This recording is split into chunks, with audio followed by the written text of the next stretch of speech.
You're listening to Music Tectonics.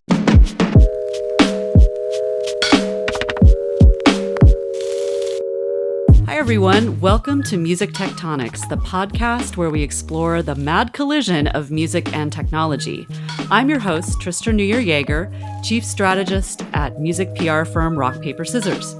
Today, we get to return to one of the most dynamic fault lines we've seen emerge in recent years, the place where gaming and music bump up against each other and interesting things emerge. Our guest today can definitely help us get a deeper understanding of what's going on in this space. I'd like to welcome Devon Thome, who is a game developer and CEO of Melon, the creative studio behind some of the biggest, coolest, and downright quirkiest Roblox music experiences. Devon, thanks so much for joining us. No, of course. Thanks for having me, Trisha. So first off, can you tell me a bit about Melon? How do you explain what you do to someone who isn't into games and doesn't know much about the music business? Oh, goodness. Well, that's really a question we're trying to answer for ourselves every day, I feel like still. What it comes down to is for people that aren't super into gaming, we like to frame it more from a marketing mindset. It's a really great way to engage an audience of potentially millions in an environment that's all about sort of an artist or a label or kind of however sort of type of experience you want to pursue there. And it's really about creating a world that players can truly engage with beyond just a YouTube video or another medium. Can you paint a little bit of a picture of what these experiences are like? Not everyone listening may have had a chance to have some fun in Roblox yet. Yeah, no, absolutely. I think for every company, it's a little bit different. For us, we like to take what the expectation of a real world experience usually is, whether it be a concert or a club or something, and make it more fantasy-esque. It could be a Swedish lake house where you're driving motorboats around a lake, or it could be downtown London with an elevator up to a VIP club, or it could be a floating sort of arena where it gets sent down to like the pits of hell or anything. It's really all themed around the artists, and we take no stops in making these really unique spaces. And just to back it up a bit even further for our listeners who may not have, say, younger kids or teens at home, or who may not be super into gaming, can you give us like a 1-minute summary of what exactly is this Roblox thing that we've talked about a couple times already? What is Roblox, and how do these experiences sort of fit into that bigger platform? Yeah, so I like to say Roblox is sort of like YouTube. YouTube is to video what Roblox is to gaming. So it's a platform where almost anybody can come in and make their own spaces that could be games, it could be places, it could be like hangout spots. And then you can totally configure it with programming and interactive elements and a whole bunch of other systems to really make it your own. And what we've done is we really specialize in kind of tapping into all those various areas to make things that people haven't really seen before. So as a result, when we launch one of these spaces, it's among the hundreds of thousands that are also on the platform of all these different experiences that all these people have made. So for us, it's really cool to be part of that whole community. Awesome. So let's get back to Melon for a second. What, in your eyes, are Melon's greatest hits? Let's go down the greatest moments in that in the experiences that you've helped create. Like, what are the things that you feel proudest of, or were there particular elements in some of these events or spaces where you're just like, that was so cool and I love that, and you still smile when you think about it? Yeah, for us, every single experience we do taps a different sort of experiment or sort of goal that we have that we want to try to achieve. We want to try to raise the bar with every experience. Most recently, for the event that we just released at the time of this recording, is super high fidelity textures, which really brings a new sort of level of graphical quality to Roblox, which is much more similar to console games or more traditional video games you'd be familiar with. Prior, we've done things like creating truly kind of synced music experiences to different mini games and the like. Our last release was sort of a cross between Animal Crossing and sort of social gaming by creating a sort of multiplayer world of collecting pets and kind of building your own homes and stuff. So for every single sort of experience, we try to reach a different sort of audience and a different sort of level of player, and to really kind of see where people engage best and where we see the most interest. And then we use those learnings to kind of drive our future productions. I'd be really interested if we could talk in some detail about how the creative process works in these kind of events. I mean, they're very new, Hmm. and the ones that have launched so far have been big and splashy. But I'm sure there's a whole range of artists with all sorts of different aesthetics and fan bases and geographic markets. How do you meet with a team and try to figure out where you should fall creatively? Like, what should be a part of it? What should the vibe be? What should it look like? What should it sound like? Where are you guys in that process? Tell me a bit about how that unfolds. Yeah, so to talk specifically about music there, just because everything else is its own can of worms. For music, we usually like to start with the theme of an album. So we'll kind of get a feel of where the artist is trying to take the theme of the album, based on the album art, based it on sort of what's going on with the artist at that time, and we use that to kind of set the scene. Um, uh, to reference our latest one again, which we did in collaboration with BMG and KSI, is he just had the boxing competition a couple months back. So there's like a boxing ring that's themed up in the VIP area. There's elements of boxing spread throughout downtown London, and London being his home city as well made that a really obvious choice for us. Zara Larsson uh, always showcased Swedish homes and Swedish lake houses in her album art and the like. So we based the theming around that.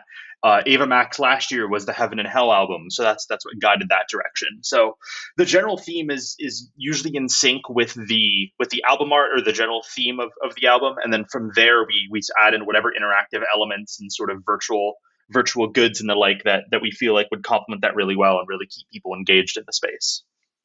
Do the artists ever come to you with off the wall ideas and requests and you guys get to try to implement them? Or do you guys bring a whole menu of this is the kind of wacky stuff we could do, what feels right to you? Or is it a combination of those two?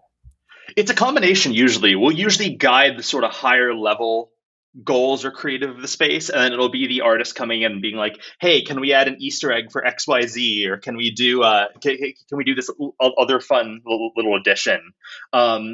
For Zara Larson, for example, she referenced how much she's loved rhubarb before. So now there are little like hints and elements of that, or there's like we'll hide a key somewhere in like the venue that gives you access to a secret room that has like a whole bunch of references that the fans of the artist would really enjoy. And to us, doing those kind of things is really important, just because when we're doing these virtual kind of concert experiences, it's going to be more than just the fans of the concert that are seeing the space, which gives them a good intro to the artist. But the fans of the artist specifically may also not be gamers themselves. So when they're in there, we like to give them elements that they can kind of have fun discovering, become familiar with, to kind of get them more involved in the gaming space as well. That's awesome. So, how do you find out more? I know that just from reading some of what you've written about your development process, that the user experience is really key, as well as, of course, the artist's vision. Mhm. How do you go about finding what users might want? How do you design a space so that the kind of interactions you're hoping to achieve can unfold? I know it's somewhat unpredictable, but I bet you guys have some tricks and tips. What are they? Yeah, it's really guided by data for the most part. At this point, now that we've done a couple of these events, we have a basic sort of understanding of what user expectations typically are in these cases. The most popular things that people want to see when they join one of our music spaces, they want to see where the show is happening. They want to be able to glance around, immediately see where everything is, and maybe they want to buy merchandise because that's really popular on Roblox. So those are UI elements that will make really obvious and easy to find, or will have signage or guideposts in the world itself to kind of point people around, or make sure the show space itself is really prominent. That could be by putting like a giant Ferris wheel behind it. Maybe it's like a giant arrow that points to the house at showtime, or maybe you just even see it from the spawn area. We're going to take a little break and we'll be right back to talk to Devon more about the intersection of music and gaming that Melon gets to explore on Roblox. Be right back. We are thrilled to announce that Will Page and Vicky Nauman will sit down for a fireside chat at Music Tectonics 2021 conference. Will Page just came out with a book, Tarzan Economics, that distills essential principles for pivoting through disruption. He's learned those lessons through 20 years of watching the rise and fall of the music industry's fortunes as former chief economist at Spotify and other leading companies. Come to Music Tectonics to get Will's insights on how the pandemic accelerated disruptions to the music industry and what's next on the horizon. He'll be in conversation with Vicky Nauman, tech-savvy consultant and music industry connector. Will and Vicky's Fireside Chat will be part of the online conference October 25th through 27th. But don't forget, one ticket also lets you join safe in-person events on November 2nd in Los Angeles. And those will be very fun. Get your Music Tectonics ticket at musictectonics.com. Hey everybody, we're back. We're here with Devon Thome of Melon, a creative studio that helps artists and fans do have interesting experiences together in Roblox. Anyway, not to take things in the wrong direction here. So I was really curious, and without having to, the music industry is an interesting industry. And there are always challenges when, different entertainment verticals or industries work together at times because there's different working styles, different ideas, different values, different priorities.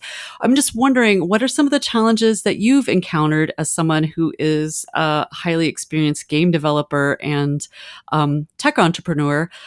Where have the pain points been for artists and labels in trying to embrace this new space, this new medium for getting their artistic vision across? What are the challenges in gaming and music from your perspective?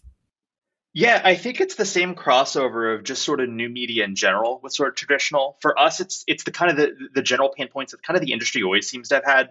You have your licensing, you have your clerical, you have kind of the oversight that kind of can really sort of bar a lot of the features or things you want to do. And we definitely try to do what we can to overcome it.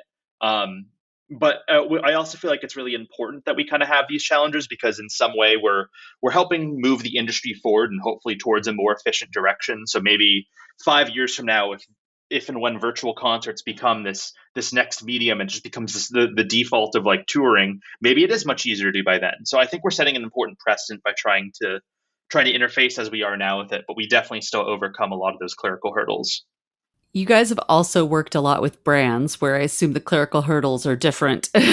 So I'm wondering that this is a really fertile ground for interesting interactions, intersections between artists, fans, and brands. How do you make spaces where that kind of interaction feels fun and natural, right? So that, the mastering the art of the event, the experience that doesn't feel too promotional or too gimmicky in the brand space. How do you guys approach that? Yeah, I think it's important to remember that we are definitely doing games first rather than advertisements is the way I like to frame it. So we'll actually do the design process for all of our experiences completely independently of the sort of the brand or of the sort of the collaboration we're doing.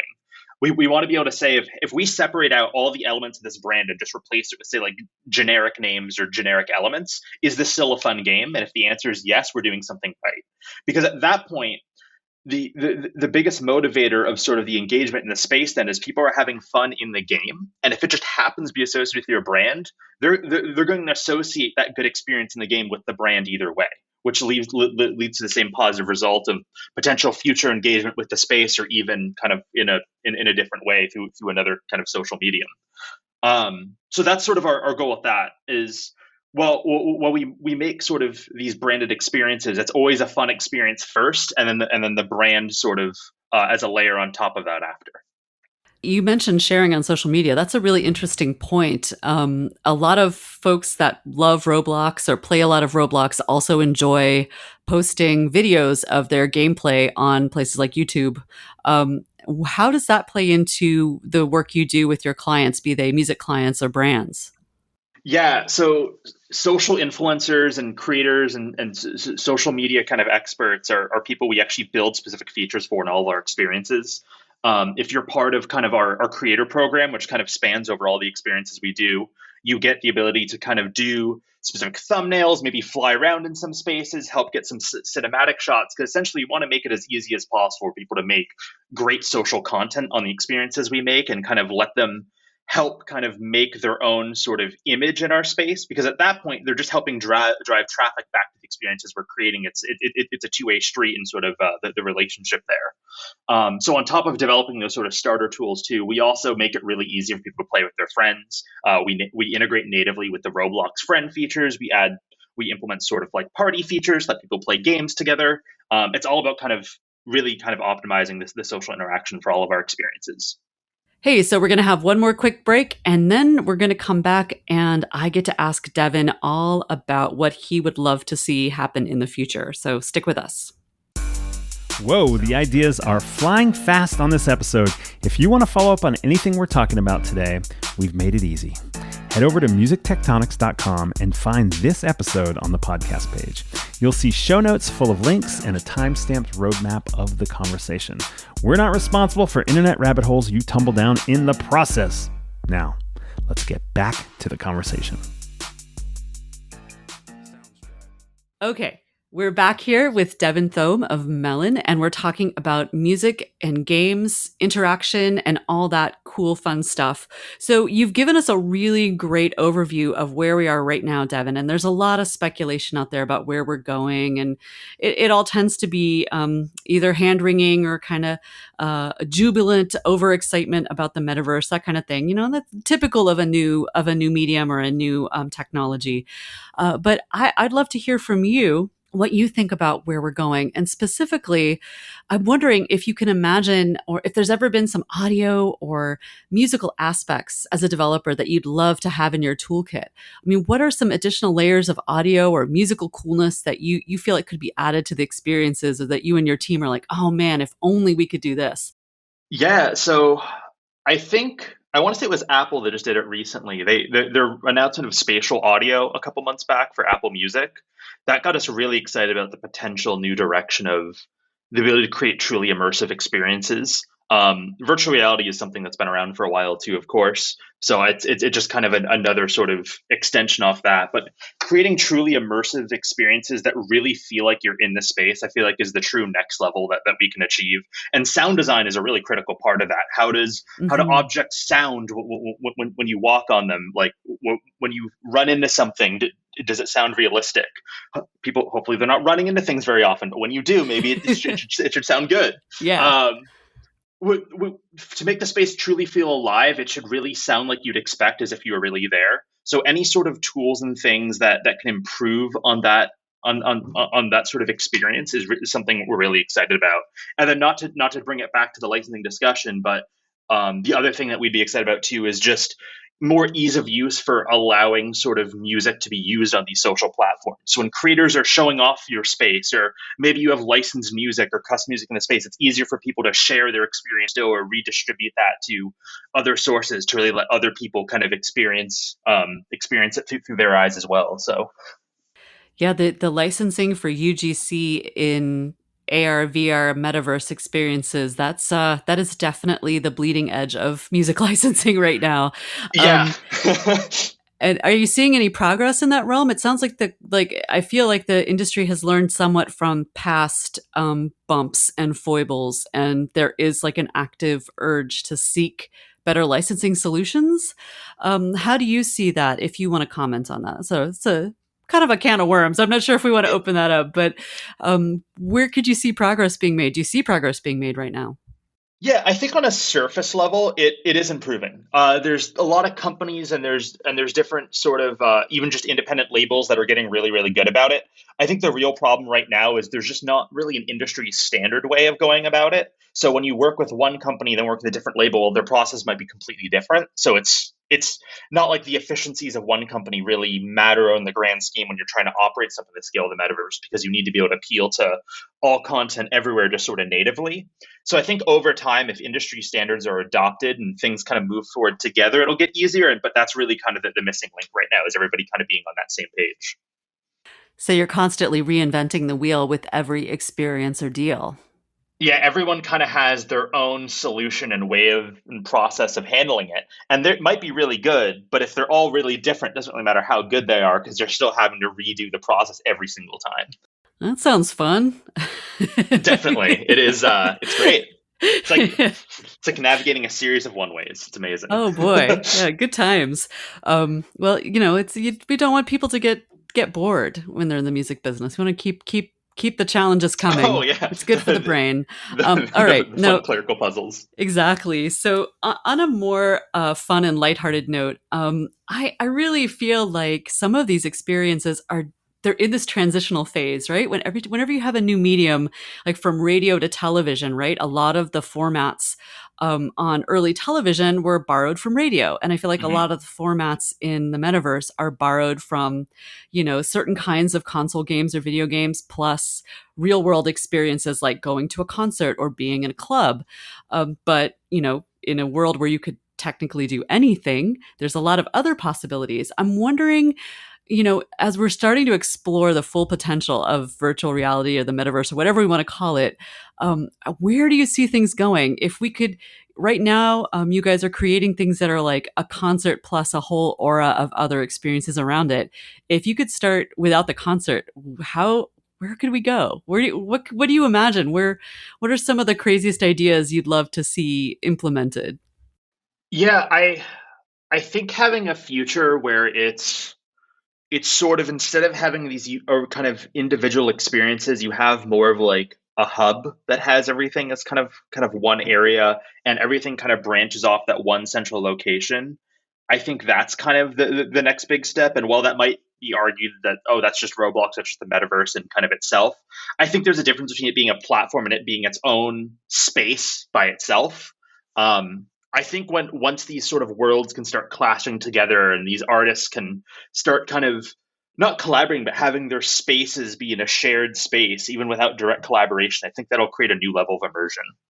Well, that's interesting.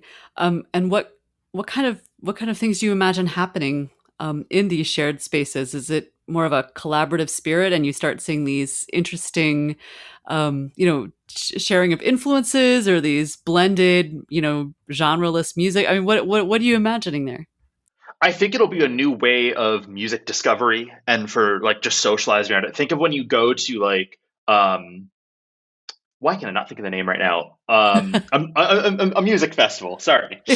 One of those things. Yeah. Got it. when you go to a music festival and you have all these different sort of stages with all these different artists performing, and what might be in a similar genre, you're still able to discover so many new artists and songs, because you might go there for the one person you want to see, but as you're there, you'll discover all these other performers and singers as well. I see that being similar in a virtual environment, if not more so, because there's infinite space in the metaverse. Essentially, it's just things connecting together and things working together in sort of that way. And then you add on those layer of social features and creator first features, and you have an environment where truly anybody can engage in the way they want, in the space they want. That would be amazing. It would be a lot of fun and a lot of work, but that's a problem for another day. Cool. All right. Is there anything else that you're excited about right now in technology that involves music or experiences? Anything you think about that's sort of outside of the realm of Melon that is influencing you or inspiring you? I think on a platform level, it would be really cool to see the direction of the metaverse just technologically, like what platforms are going to support it best, who's going to technically be hosting a lot of this in the future. Because the metaverse is a diverse platform, but more so because platforms are so fragmented right now. So it would just be interesting to see the direction of that. Are we going to see sort of cross collaboration of platforms? Are we going to see one dominate the space, sort of like Roblox is right now? Is Roblox going to get even bigger? We think so, but it'll be interesting just to kind of watch that play out.